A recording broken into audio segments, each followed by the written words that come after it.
You're listening to the Options Insider Radio Network, the home of the Options Podcast. For more quality options programs, visit theoptionsinsider.com or search for Options Insider Radio Network in your podcast provider of choice. Listeners can also access all of our programming through our mobile app available in the iTunes and Google Play stores. Select programs are also available via live stream at mixlr.com/options-insider. That's mixlr.com/options-insider. Don't forget to follow along with your favorite programs and submit your own questions for the hosts at twitter.com/options, stocktwits.com/options, facebook.com/theoptionsinsider, or via questions at theoptionsinsider.com.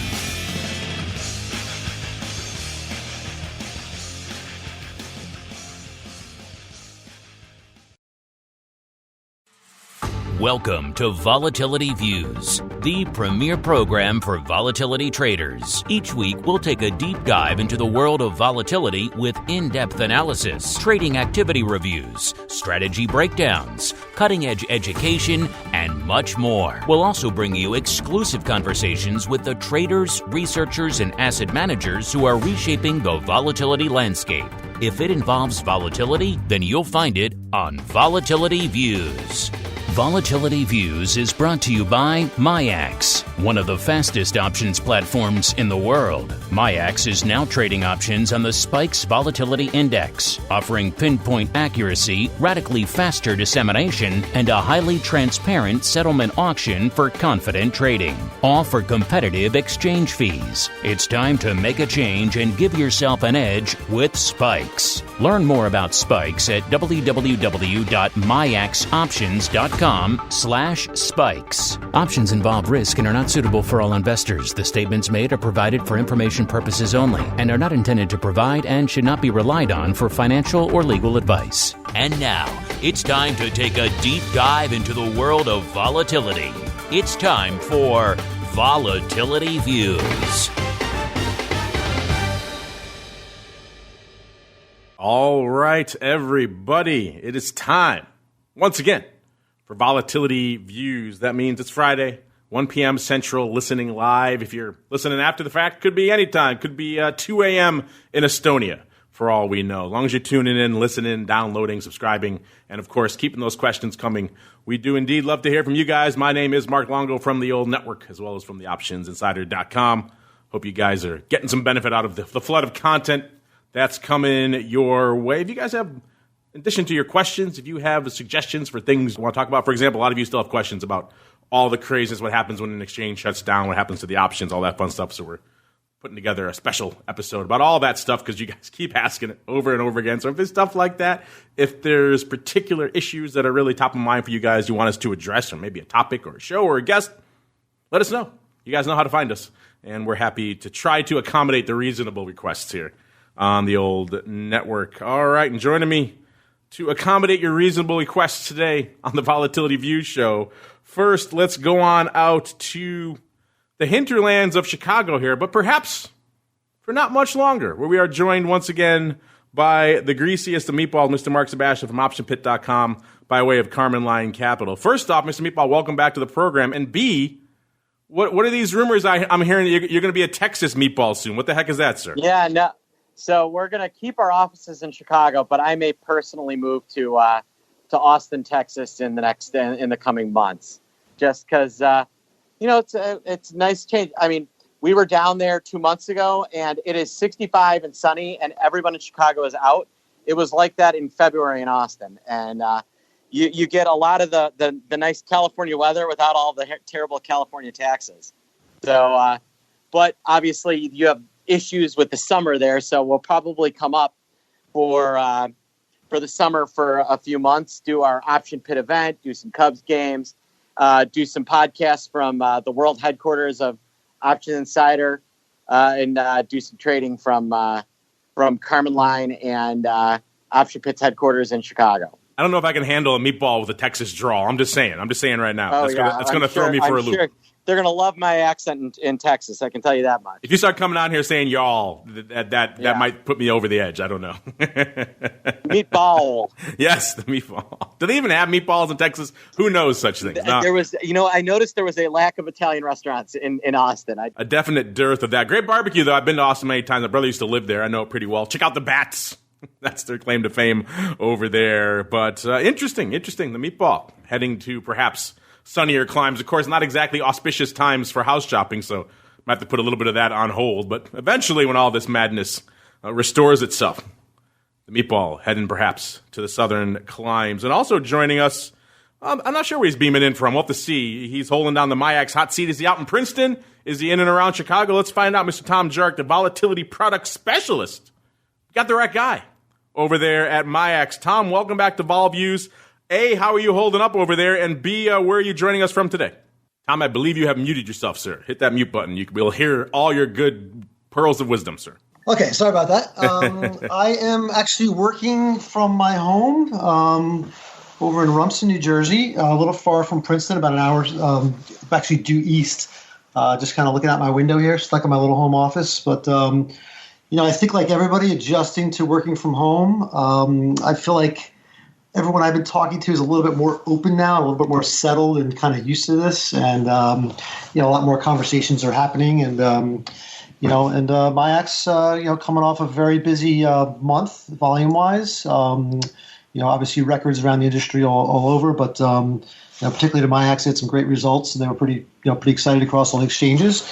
And that's about the quick date for me. And of course, you are now official, sir, on the old network, because you're not official until you forget to unmute yourself. So now you are officially entered in the logbooks as an official recurring guest. All right, and last but not least, joining us from all the way across the far pond, all the way to the early morning hours of Sydney, where we are joined once again by the Spike's father himself, Mr. Simon Ho from T3 Index. Simon, welcome back to the program. How go things in Sydney? Are you guys sheltering in place like pretty much everyone else in the world right now, sir? Well, good afternoon to you. And yes, absolutely. So we've been sheltering in place for about 3 weeks. We're at stage 3 lockdown now, which pretty much means you can only go out with one other person. That's the most grouping you can have, is just one other person. So it's pretty severe. But I think they use this word called flattening the curve all around the world these days. But it seems like we may be flattening the curve. Whether that's a long-term outcome, I don't know. But it's pretty much the same as everyone. Most people are working from home where they can and ordering lots of takeout. Yeah, well, it's been a rough 2020 for you guys over there in Australia. Of course, you had the fires ravaging Australia earlier in the year, and you just kind of get out from under that, and then here comes Corona, a bit of a 1-2 punch. You guys doing double duty there, unfortunately, there, as we keep on rolling right on into the Volatility Review.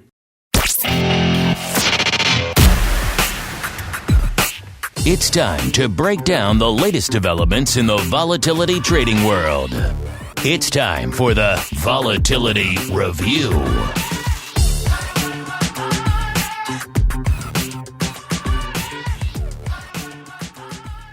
All right, everybody, welcome to the Vol Review, the portion of the show where we, surprise, review some volatility. And we got some for you yet again out there. So perhaps not as much as there was last week. A little bit of a spoiler there for you, sir. All of you asking, how can that possibly be? Things are moving. Things are moving, you're right, but not quite as much as they were. And at the end of the day, we said many times on this show, the vol math is pretty basic math.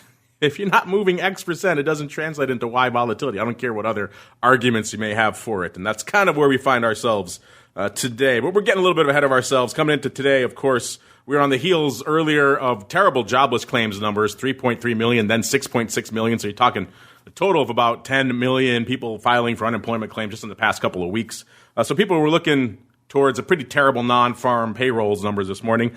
And we pretty much got what we expected. Pretty terrible. 701,000 Americans losing their job in March. They're saying that translates to an unemployment rate of about 4.4%. Now, if you're saying to yourself, that doesn't sound that bad. Only 700,000 jobs, 4.4%. People were talking 10 plus, 20%, unemployment. Well, remember, that data only goes through March 14th. So there's a couple more weeks in there. And we know for a fact that there were 10 million unemployment claims in the last 2 weeks. So guess what? That number is going to get a wee bit worse the next time we do this dance next month. So something to keep in mind out there. And so, of course, the market seemed like they were trying to shrug this off because, as we mentioned, people were expecting a pretty bad number out there today. And it seemed like for a little while they were shrugging it off. And now coming into showtime, they're not shrugging it off anymore. In fact, they're heading back to the dark side. Pretty much everything is off about 2.5%. Pretty much everything. The Dow slightly a laggard, about 2.4%. The NASDAQ slightly in the lead, about 2.6%. But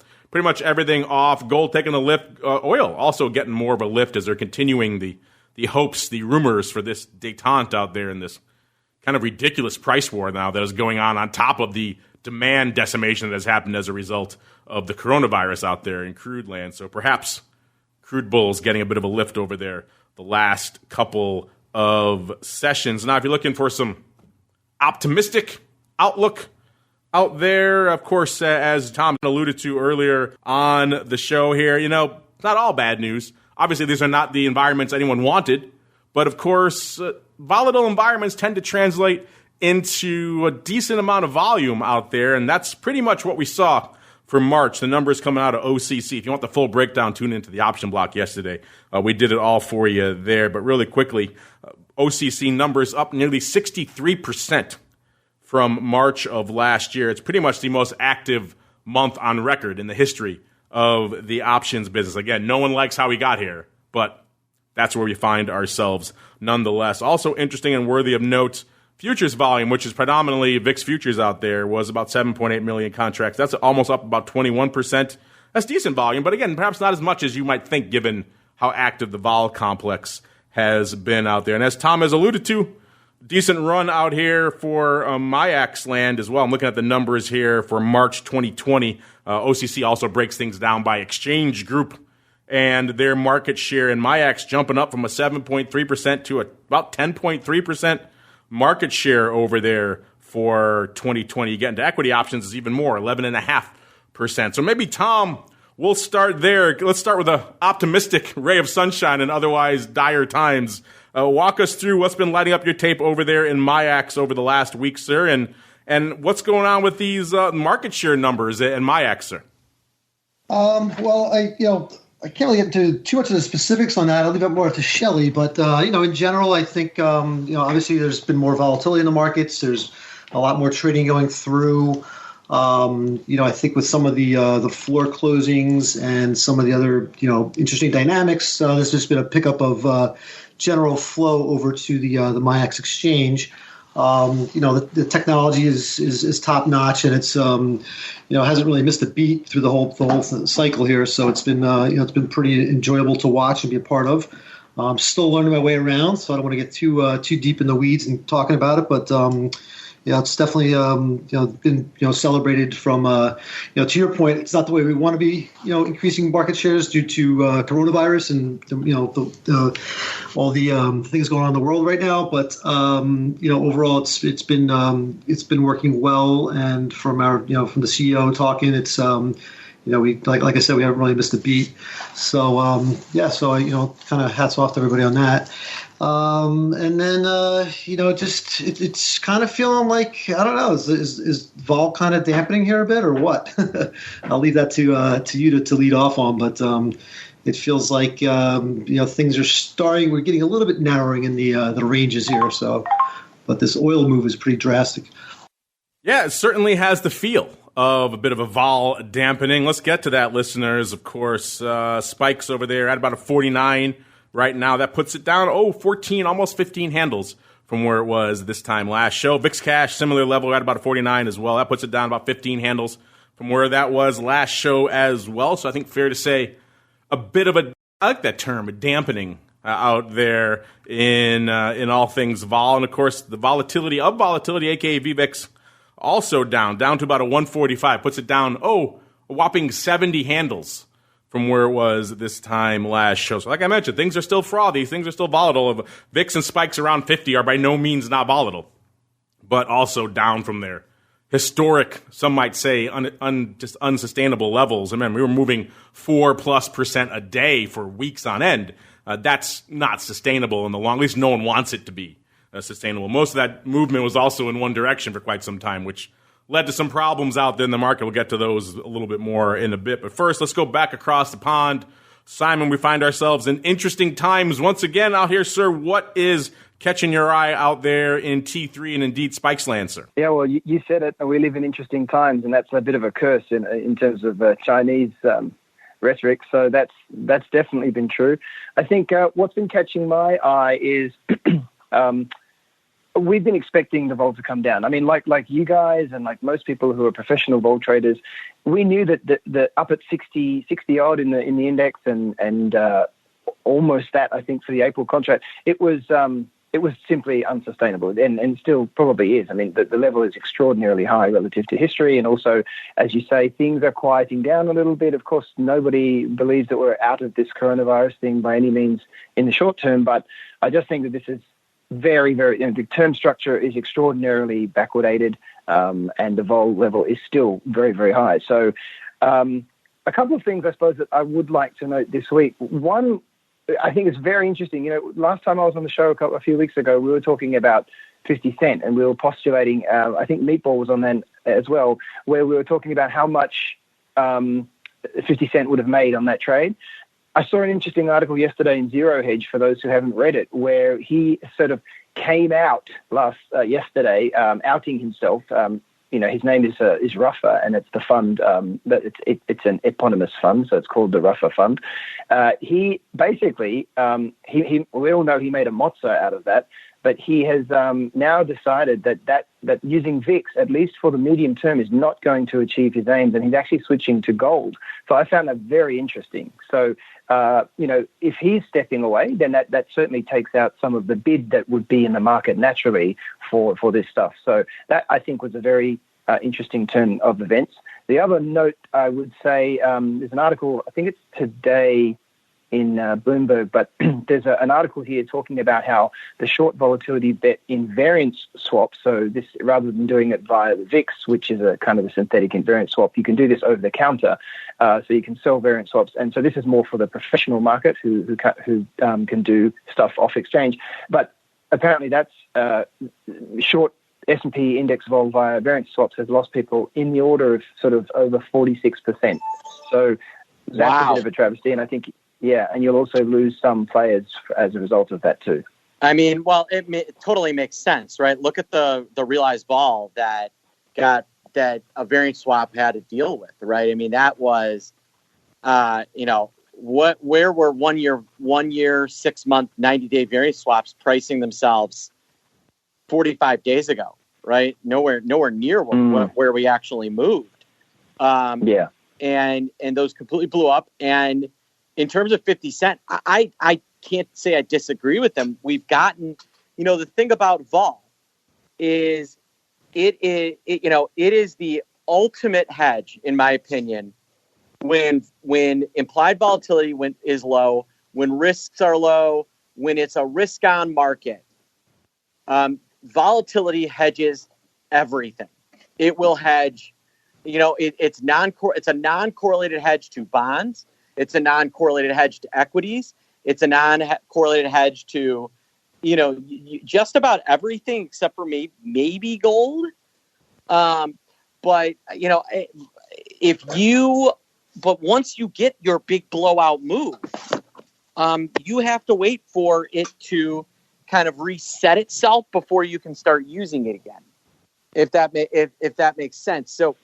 It is the end all be all of hedges 90% of the time, but it's like it's one of those, once it works, it stops working for a while, and that's kind of where we're at this point. And so I think that volatility makes a lot of sense in terms of you directly in the indexes. Now that we've gotten our big sell-off and volatility is pulled back, to me, I can reasonably hedge in the actual equities. One of the things that what made VIX such a powerful hedge for the first quarter is that if you bought puts on the opening market price at the beginning of the year, and then bought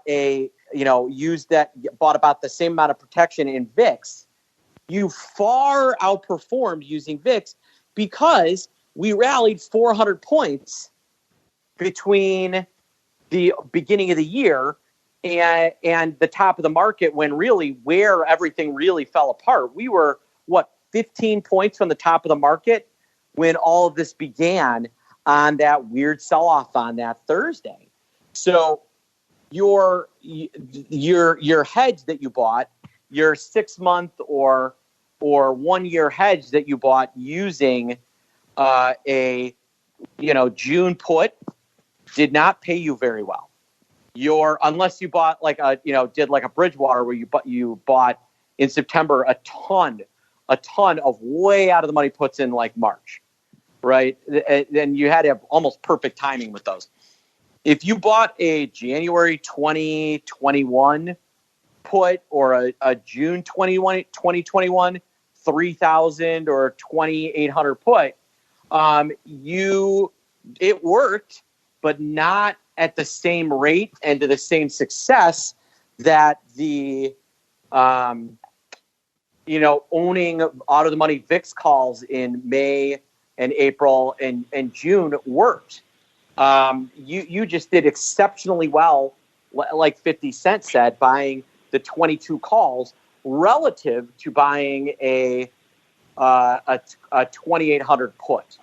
If you spent the same amount of hedging dollars. Stop me if I'm saying, but now that we've got the VIX at 50, it actually works the other way. I can quantify how far I want to hedge down, where we're priced, and put a reasonable risk reward on what I'm trying to hedge off. I can use things like put spreads now that we've gotten that big move, and set up a hedge that will be relatively effective in equities, and probably steer a little bit away from the vol hedge. I think the vol hedge has played itself out. Yeah, I'm looking here at 50 Cent's his own words. I'm always leery of what Zero Hedge has to say. Take it with a grain of salt, but they're actually, looks like they're requoting from Financial Times, so a little bit more reliable source on some of these items.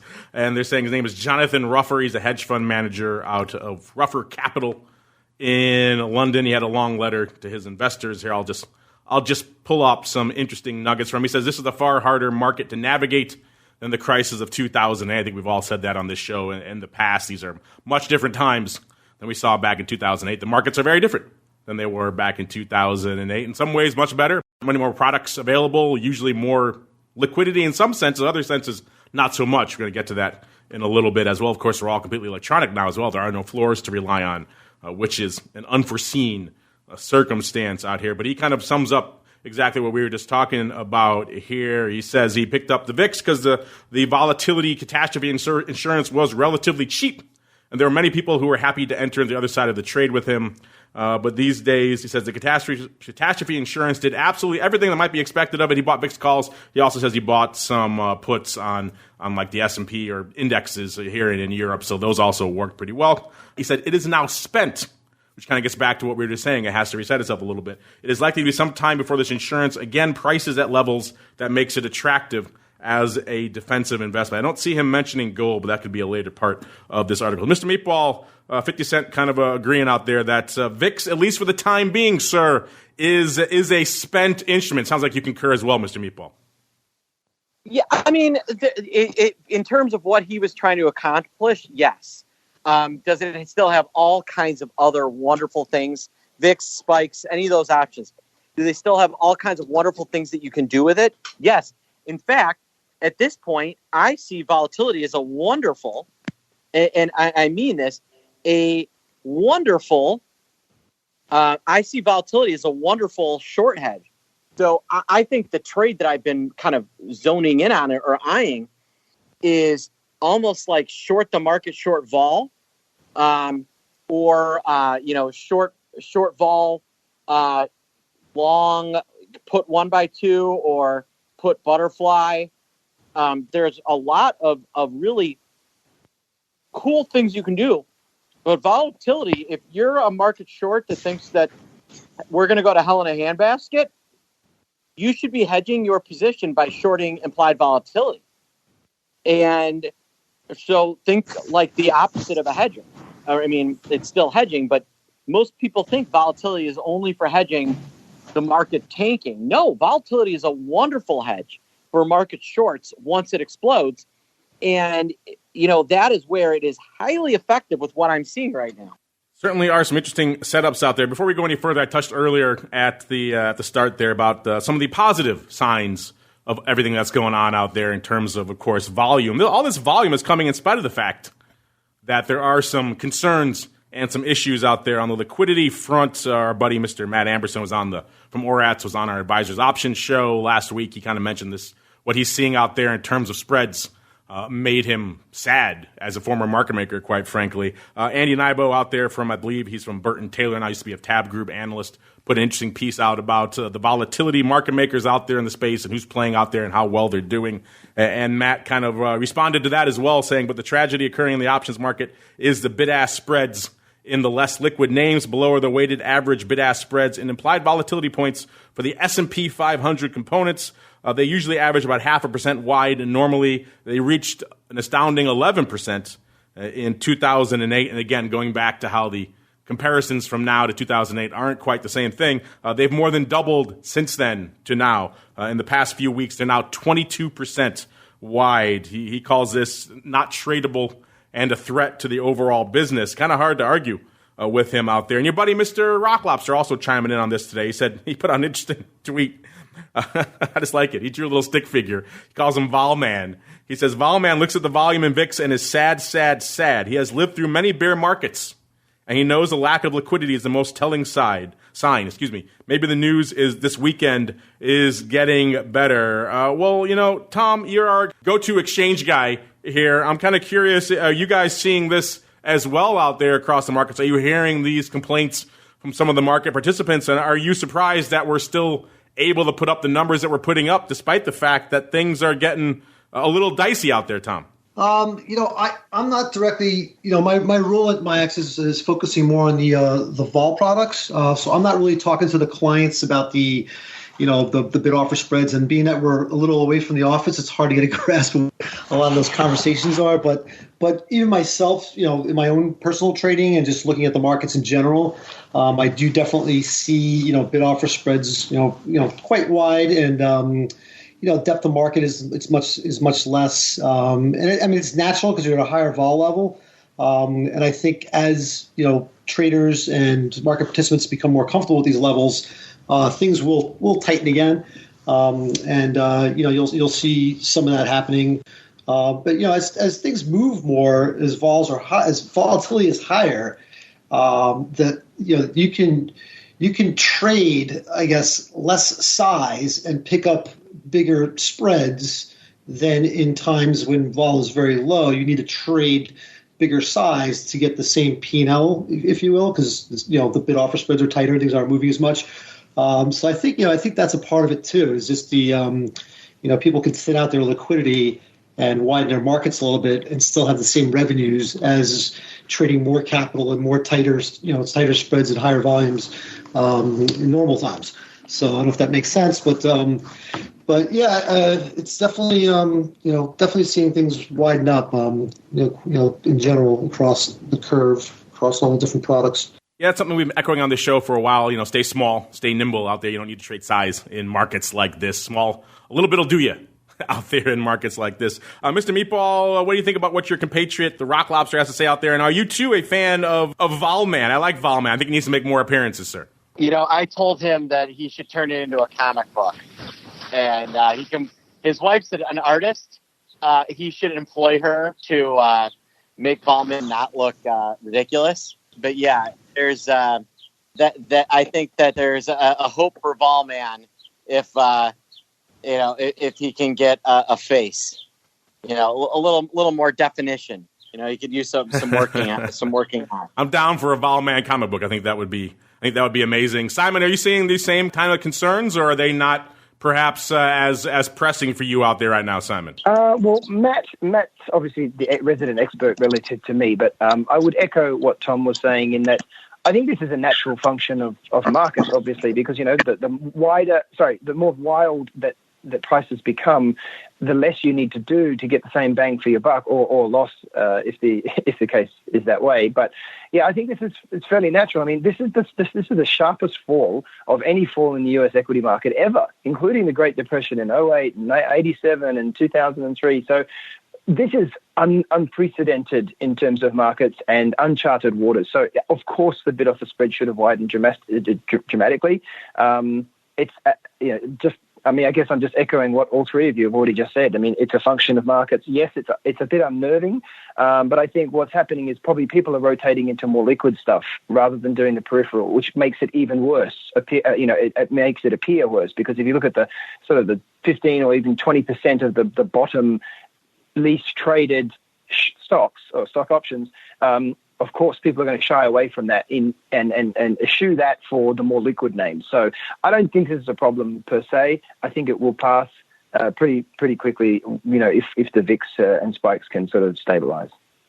Optimistic outlooks. I like it. Not usually the case here on Volatility Views. Let's head on out to what actually is lighting it up out there, starting Spikes land. First, Spikes options, OI, looking pretty similar to what we saw last week. Number one spot out there, the top 5 spots out there in Spikes options land. Number one, the April 25s, 35,500. Number two, the April 17s. That's the old 1x2 again, listeners. Still a decent chunk of that open, 17,750. Number three, we got the June 95s. Number four, April 130s. And round out the top 5, we got the July 24s. Total about 54,000 calls. There used to be one put open out there. That put has now gone away. So no puts. All calls all the time out there in Spikes options land. Let's move on out. Keep the ball rolling in VIX options land. Like I said, we've seen this movie before. We're not moving quite as much as we have in the past. So that's not exactly translating into a ton of paper on the tape out there in VIX land. The ADV is still frothy, even though it's come off a bit. It was closing in on 1.5 million contracts not too long ago. Now it's closing in on 1 million. Down the other way, about 1.07 million right now. The volume coming into today's show was pretty light. It wasn't even 200K. It was about 181,000 contracts out there. So not exactly a blowing the doors off week, but we're also not moving 4+% a day, and we're not setting off circuit breakers every day. So that's also frame of reference is an important consideration out there in the context of volatility. Let's break down the top VIX positions out there, see what's lighting it up. Number 10, cost you 112,000 contracts to break into the top 10 in VIX land. That gets you all the way to the April 30s. Number 9, 113,000 of the July 28s. Number 8, June 15 puts, our first put on the list, 115,000. Number 7, May 32 halves, 117,000. Number 6, April 50s, $1.18. Number 5, 127,000 of the April 22s, the puts. This time, 129,000 for number 4 of the May 28th. Number 3, $1.31 of the April 45 puts. How interesting the times we're in right now with the 45 put seems reasonable. Number 2, we got the May 35s, 144,000. And the number 1 spot out there, again, kind of reflecting how, even though the OI is pretty strong, the overall top position is pretty light. Only 169,000 contracts to get to the number 1 spot in VIX right now. It's the April 20 puts.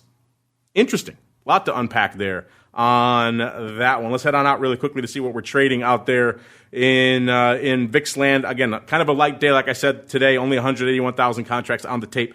Coming into showtime, the big print looks like it's a funky three-way. So the May 50, 70, 90 vertical going up a few different times, 8,300 times, 4,800 times, and 4,157 times. Also 2,400 times. So bunch of weird prints out there, but again, a total of only 181,000 contracts, so not a ton to parse out there today. Yesterday, similar numbers, 226,000 contracts on the tape. The big print was about 6,500 of the April 37.5 puts.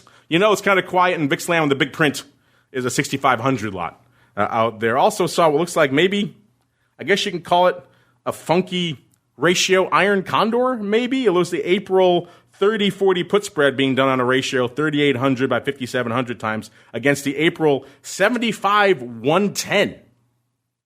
75-110 with the strikes on the upside, listeners. 5,750 by 3,832. So ratios on both of those. So it looks like it's a 40-75. Those were the guts there against the 31-10 out there on the wings of this funky ratio iron condor.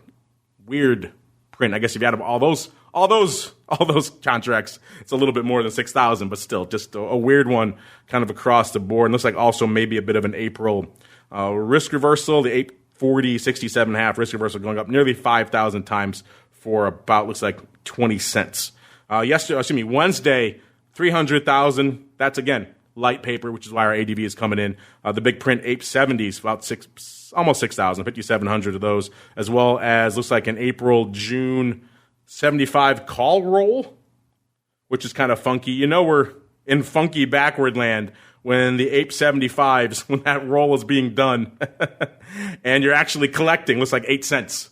245 for the June 75s and 257 for the 875s, 5,000 times. That's the world we live in right now, listeners. Backward as the day is long. The July also looks like May 75, July 70 spread there going up for looks like 60 cents, about 4,700 times. The big day of the week was actually Tuesday, about 500,000, a little more than that going up in terms of contract volume. Again, kind of quiet overall. The biggest prints out there, the biggest, most active contracts were the April 23 puts. They went up in one print 33,000 times, and that was kind of the big print of the day. They got 17,000 of the 837.5 puts. Those went up at a different time, though, so those are not related, even though you might think they were, because they're about 17,600, so it kind of lines up for a ratio, but they went up about an hour apart, so perhaps not. And then Monday was 424,000 contracts, the big contract of the day. Looks like it was the April 45 puts going up 23, almost 24,000 times. Mr. Meatball, as you've been busy trying to create the realistic-looking Volman, what is going on out there? What caught your eye out there from an overall VIX options perspective, sir? I mean, the volume has been a little light given where VIX is. I think that's partially about where, partially about the fact that there's no pit for people to be trading in. I think if anybody, I think the SEBO will absolutely come out and say, we're definitely bringing the pits back because it has had an absolute impact. They're definitely the losers of all this. You got to say from an exchange standpoint. The VXX and UVXY and TVIX and SPY have been able to steal, I think, a decent amount of volume from SEBO. Biggest trade that we've seen today, I think you brought this up, was the 50, 70, 90 call fly on a bit of a that's gone up. Looks like about 13,000 times. They bought the 50s for 620 and sold bought the 50s and 90s and sold the 70s, which is not a bad little trade. Think about it. This time last week, they would have been doing the 90s would have been the center strike, not the way out of the money strike. Just shows you how things have moved. How insane is that? I would note that there. Here's an interesting one. We had a buyer of the May, July 100 call spread. They bought the May, sold the July, and they paid 16 cents. Kind of an interesting take on playing. That's not a terrible idea in terms of, how to take advantage of where everything is. Selling a 100 calendar spread in case things really blow out between now and May is an interesting idea. And so, I got to say, frankly, I'm a little surprised we haven't started seeing curve trading going up. Short, just an idea. And I know Simon's the curve trader of the group. So, but you go out to like August, September, and October, and there's some really interesting curve trades like the Aug Sep.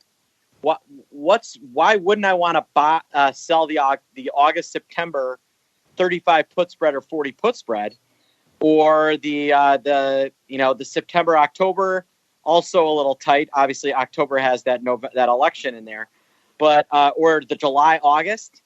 those are, 35 put spread, creates some, really interesting curve trading opportunities for vol traders that maybe make some sense. So, for instance, the July-August 35 put spread, selling, and Simon, if you do this trade and make a bunch of money, I'm expecting a check in the mail. The July, I can buy July, sell August, the 35 put spread, and collect, almost $1 on that. That's not a bad little spread. If you think that vol's gonna back off, maybe even more interesting is like the August September as another spread idea. So there's some curve trading opportunities that we haven't seen in a very long time, and we don't normally get to see.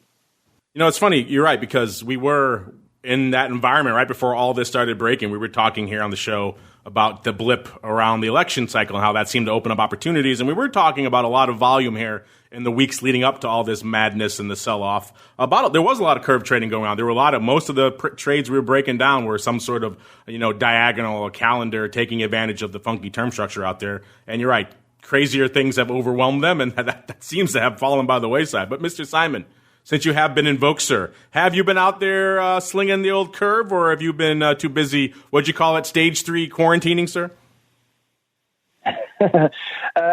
Yeah, we actually have been trying to take advantage of that sort of stuff. So I'm not sure how Meatball came to know that I enjoyed doing spreads, but, well, obviously he's an astute pundit. I think those sorts of trades are really good, actually. I mean, I didn't realize that, obviously I'm not paying enough attention, but to earn $1 to do that trade, I think that's a no-brainer. We put on a very small trade where we were short the future in June and bought the August. That worked for us very well, because we did that circa 60 something, just a tiny trade, because it looks so obvious. We thought we got to have something on there. But yeah, I think those are pretty good trades. And for people who are listening to the show, I mean, if you want to think about a sort of a much dialed down risk position, these things right now are pretty good. I mean, obviously, if you go short something here naked, then you've got to expect that it's going to be a lot of volatility in terms of the P&L. But I much prefer doing these types of things in this circumstance. I don't think we have a lot of people on the network, Simon, who aren't spreads first. Usually, naked crazy folk. They don't tend to get on the network all too often. Tom, I know you're holding down the exchange hot seats. You're not probably watching the flow going up on other exchanges. Maybe you are too often. But I know you used to wear that hat out in the vol space quite a bit when you were making a living on the P&L edge. What are your thoughts on what you're seeing out there from an overall just vol and indeed trading perspective out there right now, Tom?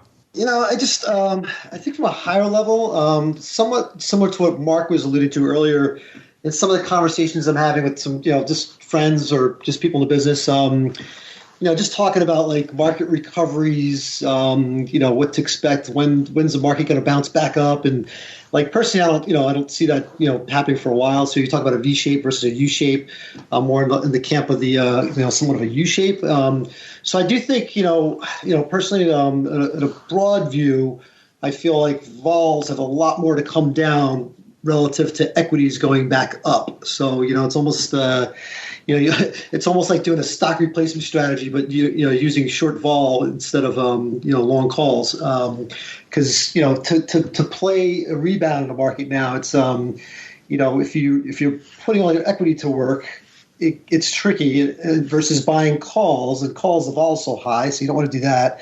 So I think just in general, I think the vol landscape has a lot of opportunities right now for a lot of folks to get to do some different things, different strategies. And I know I think it was 2 weeks ago, Mark had brought up also like just the put selling on some single names. Just hearing a lot more whether it's chatter or just seeing news blurbs or recommendations from people on some of that stuff. So there's a lot more opportunistic vol sellers out there looking at trades like that as well. So those are some of my favorites too. Speaking of fading vol, one of the ways people like to do that out there these days is, of course, our old friend VXX. It's working out a little bit again. Maybe we'll get to maybe not in a little bit if we get to some of your questions in the mail. We're at a little bit about a 47 or so out there in VXX land. Puts it down a little over 3 handles from where it was this time last week. We said it before, though. The vol out there was pretty rich. So all of you out there who were trying to load up to the downside and swing for those fences, it hasn't exactly blown the doors off perhaps the way you might think. The volume today not blowing the doors off either. Only about 130,000 contracts on the tape coming into showtime. The ADV also coming off a bit. It was threatening that 600K level to the upside, now about a little bit shy of 500K, about 481,000. Still pretty active contract, obviously, but a little bit off the highs out there. Let's go really quick. Let's only do a top 5 here because we're coming up against it out here in VXX land. Number 5, the May 20 puts, 51,000. Number 4, about 67,000 of the June 18 puts. Bit of a theme here. Number 3, we got almost 71,000 of the April 25 calls, our only call in the top 5. Number 2, 91,000 of the April 25 puts. And number 1 with a bullet out here, 96,000 of the June 45 puts. Just to compare and contrast, that stands up against the VIX is about 169,000. So you're talking about 70,000 contracts separating the number 1 VXX position from the number 1 VIX position, which is somewhat strange, not usually the way these contracts go down. Total open of about 2.8 million contracts out there. Mr. Meatball, I know your crazies like to sling themselves a little VXX. Lately, it's been a little bit more challenging out there. What's been catching your eye? What have your crazies been up to in the Vol Trading Club? Or have they been doing anything out there in VXX of late, sir? Well, just to kind of put things in perspective of how much people are looking at fading these vol products, out of the money downside vol in puts is as expensive as upside, which is almost unheard of. Normally, they have a pretty steep inverted curve where calls are more expensive than puts. It's now very much a flat curve where the way out of the money put is as expensive as any out of the money call that you might see. Yeah, you're right. That's not typically the case for all things like VIX and spikes and other vol products, where 99.9% of the action usually hanging out on the calls. These days, not so much. These days also, you said VXX has kind of been a little bit more, except for today, the top 10 is, there's one call, listeners. There's 90% puts in the top 10 out here in VXX land. The big prints out there today, the April 25 puts, looks like they're going up about 11,000 times so far today. There are some earnings still come up today, including the owners of Corona Beer out there. If you want all those reports, theoptionsinsider.com is the place to go. Matt and his team at ORAX cranking out some good stuff. You can find it there. Just head on over to ORAX.com. Meanwhile, we got to keep on rolling. Get some of you guys on the show, a little bit of your volatility voicemail. It's time to share your thoughts and opinions with your fellow volatility traders. It's time to check the volatility voicemail. Make your voice heard by dialing 779-669-4VOL. Posting a comment on the optionsinsider.com, sending an email to questions@theoptionsinsider.com, or posting your questions to twitter.com/options or facebook.com/theoptionsinsider. All right, everybody, welcome to the Vol voicemail. Let's see how many we can squeeze on here today. First off, we asked you guys at the beginning of the week, what were you thinking about these levels out here? S&P had just crossed 2,600 to the upside. We said, let's go out a little bit. Let's not just play on the week. Let's play a month out. What are you feeling? Are you still fading it? Are you feeling the love? And so far, you guys still heavily into the fade. Looking at the live results here, it's about exactly 66% right now for lower than 2,600 a month from now, which would equate to a dead cat bounce higher, above 2,600, only getting 13.2%. And right around these levels, so pretty much net nothing on the month, which is kind of interesting. A little bit shy of 15%, about 14.6%. And those of you who are sitting in cash and thumbing your nose at the world, you're a little bit north of 6%. Get on over to Add Options if you haven't done so already, listeners. Make your voices heard, just like a lot of our listeners have done so far. Like this one, I just like this guy's his icon on his account. Tiger Bomb Trader. He's got this really angry baby with a curled up fist as his icon. I just love that. He says, I'm a huge fan of your podcast, by the way. He loves the huge whale VIX spread trade that Mr. Meatball uncovered from Time and Sales on one of the recent episodes, just as an example. So there you go, Mr. Meatball Angry Baby Guy here liked your live. Remember that it was the ratio trade we talked about a few weeks ago on the show, Mr. Meatball. So you got some fans out there, sir. You know what? I should have fans. I'm like the glue that holds this whole network together. Yes, without your southern twang, we would have problems. The y'all. Yes, the meatball y'all. That's going to be a scary time for all of us when you start sounding like that. Yeah, but Tiger Bomb Baby. He's cracking me up here. He loves that. Let's see. Nick wants to know. Maybe we'll save that one. It's a little bit more involved. Adam's got a question everybody has on these days. Adam wants to know, is it safe to start buying options again in VXX?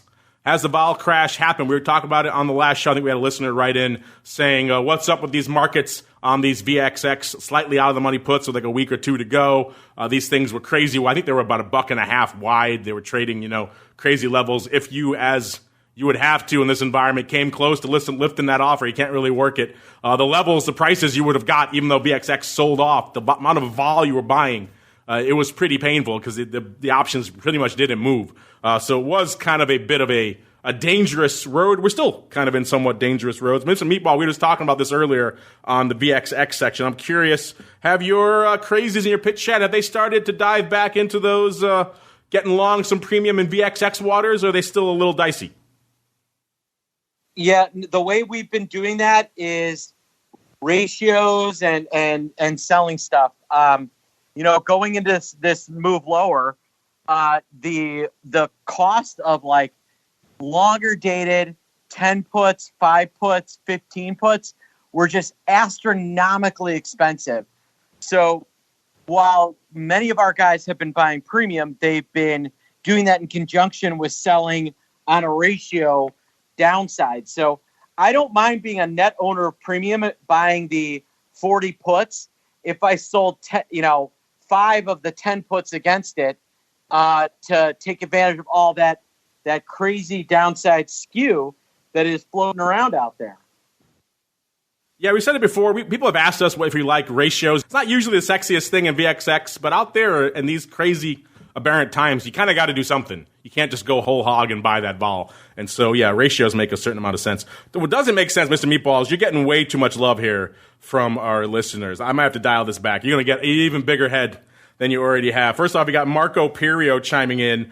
He was chiming in on your comments from last episode where you said if you have a financial advisor and they just rode this market all the way down, then it's time to find a new financial advisor. And he sent in, we have a creative bunch, our audience. I guess this is, I don't know, maybe it's from The Simpsons, I don't know. It's just this really sad-looking guy, an image in an old abandoned office, all sad. And he's on the phone with someone. He's got a cigar hanging from his mouth. And it says, the caption below just says, "It's your stockbroker." So there you go, Mr. Meatball. That's who's out there in the stockbroker land. Those guys. What do you think?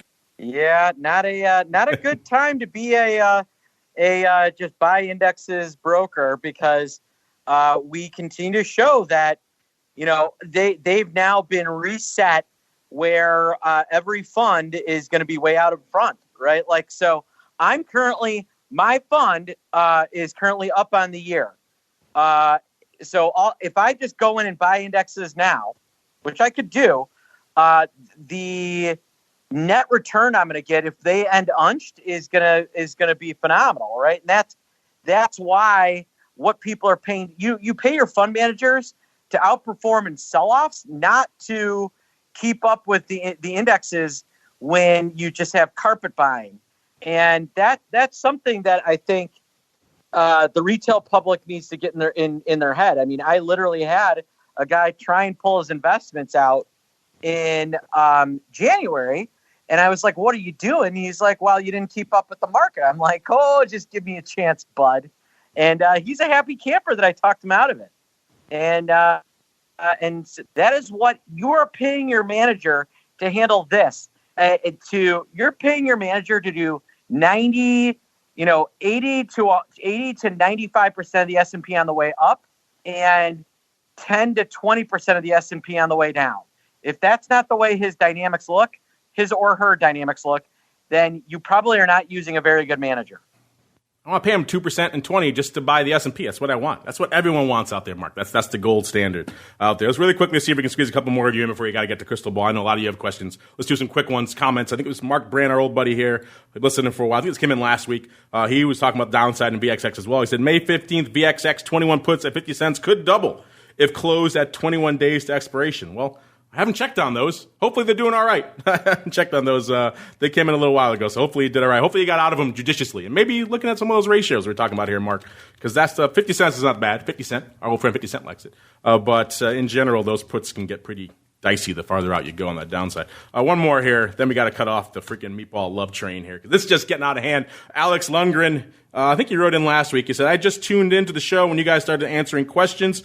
He said, had option pit explanation using futures, and he put a hog face there for some reason, I'm not sure. Was spot on. Volatility Views, a must listen as always. Thank you guys. Well, you're welcome, Alex. I forgot what your question was, but hope to keep you guys happy in these crazy times, as now is time to turn the tables on us, make us look crazy as we head on into the crystal ball.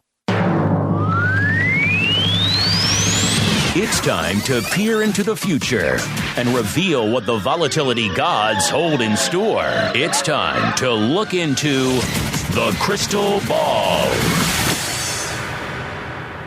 All right, everybody, welcome to the Vol Review, the crystal ball. Vol Review was earlier in the show. The crystal ball, where we talk about where the heck we think Vol is going to be for the coming week. And, last week I think the technical term was crushing it, 62, pretty much even, which is exactly where Vol was, of course, last week. Coming into this coming week, not so much. I was feeling a little bit more Vol than we ended up. I thought we would kind of maintain a little more than we did, quite frankly, because coming into the latter portion of the show now, let's see exactly where we're ending up here. We've got spikes at about a 49 even, which I'm not liking because someone's going to get excited in a second. And we've got VIX cash at about 49 and a quarter. So, Mr. Meatball, I am very sad to say that we have swapped places, because now I am the one, so let's say a few handles off, and you are the one who is looking unerringly precise. Did I inspire you last week, sir? Because you're at about a 49.38.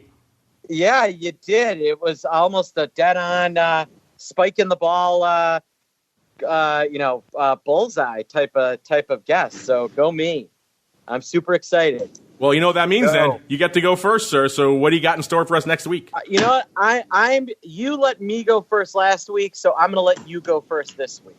Okay. I was a charitable fellow last week. You're right. So, yeah, we are. At least one of us is getting a bullseye week on week here for a while. So we're doing some of our duty out here to the listeners. All right. So that said, we're at about a 49 in both the spikes and the VIX out there, we still are in turbulent waters. But like I said, we are selling off a wee bit here from a vol perspective. The sell-offs could continue in the broad market, but I don't think we're going to continue a pace of this 4+% that we're seeing. That said, the news on the healthcare side is pretty dire. Obviously, the economic side, we just talked about non-farms top of the show, also pretty dire.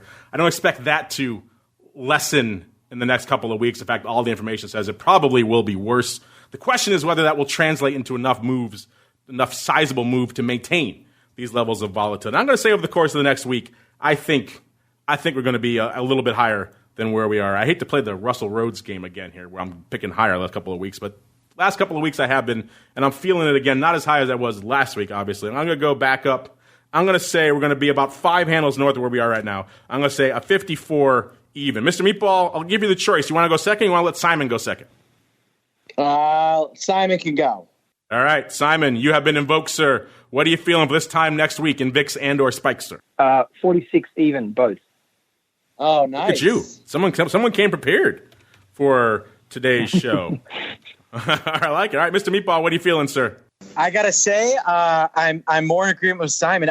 We're going to see both the S&P 500 and the VIX/spikes down on the week next week.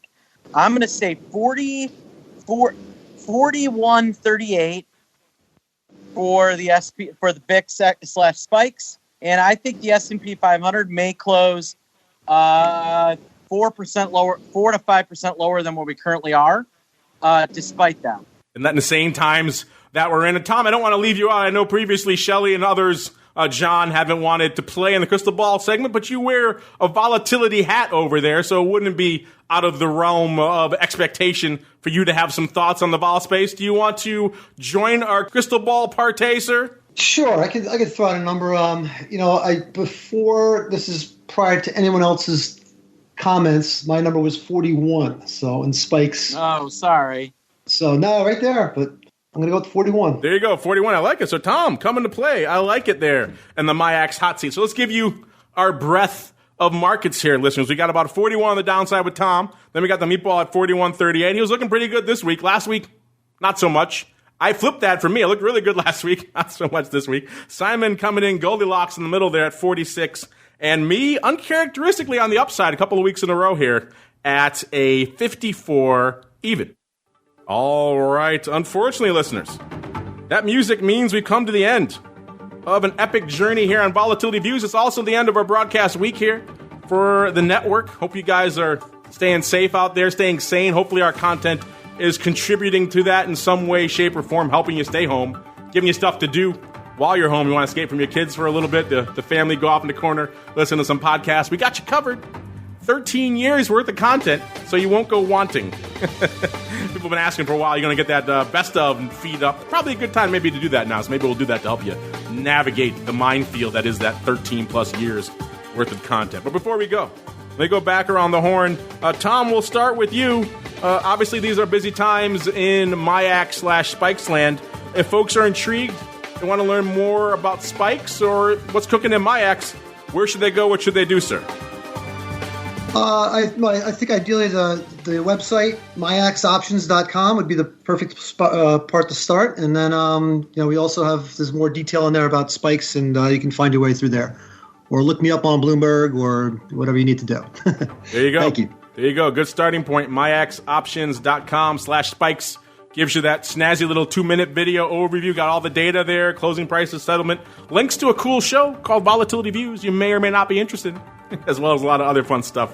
It's a good place to begin your journey. Chances are when the futures come back, you'll see the news there breaking as well. So MIAXoptions.com/spikes, the place to go. And Mr. Simon, a.k.a. the Spikes Father. If folks are intrigued, maybe they want to check out a milkshake or two, or what some of the other stuff you guys have cooking, where should they go? Also, if you got a hint or a tease for what's coming down the pike, sir, now is the time, Mr. Spike's father. Absolutely. So, if you want to look at check out the stuff that we have on offer in terms of indices and so on, you can go to t3index.com.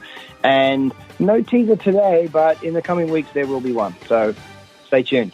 You've been teasing us for a while, sir. One of these days we're going to get it, but t3index.com, the place to go. You can get your milkshake. You can get your BitVol, get all that good stuff. A lot of vol on crypto side these days as well. We've been talking about that every Monday on our Crypto Rundown program out there as well for you listeners. In the meantime, t3index.com, the place to go. And last but not least, if you want to catch him before he has a tremendously off-putting Texan drawl, before he starts saying y'all, you want to head on over to optionpit.com. Mr. Meatball, what will they find there, sir? I mean, we've got 2 blogs running that you want to be a part of, our Pit Report and the Vol and the VIX Edge. So come out, read everything, check everything out, and read read the blogs. If you're not reading us, you're missing out.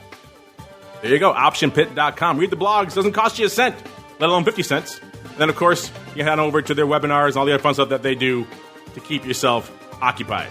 And, of course, on behalf of the Meatball, soon to be the Texas Meatball. I'm not sure what Texas-style meatball is. I guess we'll find out one of these days. And, indeed, Simon and, of course, Tom, who's nicknameless, at least for now. And, indeed, myself. I want to thank all of you out there for downloading, streaming, subscribing, for sending in your questions, for listening live, listening after the fact. We love you all. And, of course, stay safe out there. Don't go crazy. We need you guys to listen. So, without you, we're just talking to ourselves. And that's not quite as much fun. So, stay safe out there. And we'll see you back here on Monday. We'll kick it off again on the option block all the way through to Friday again, where we're back for more Volatility Views.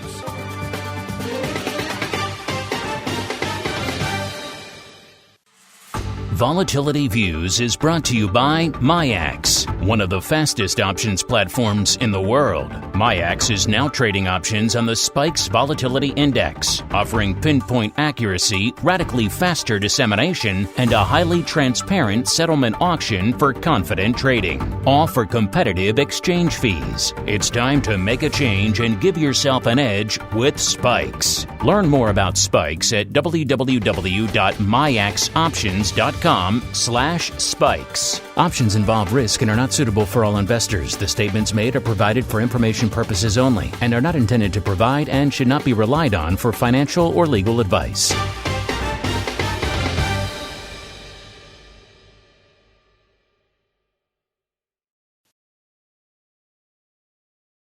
You're listening to the Options Insider Radio Network, the home of the Options Podcast. For more quality options programs, visit theoptionsinsider.com or search for Options Insider Radio Network in your podcast provider of choice. Listeners can also access all of our programming through our mobile app available in the iTunes and Google Play stores. Select programs are also available via live stream at mixlr.com/options-insider. That's mixlr.com/options-insider. Don't forget to follow along with your favorite programs and submit your own questions for the hosts at twitter.com/options, stocktwits.com/options, facebook.com/theoptionsinsider, or via questions at theoptionsinsider.com.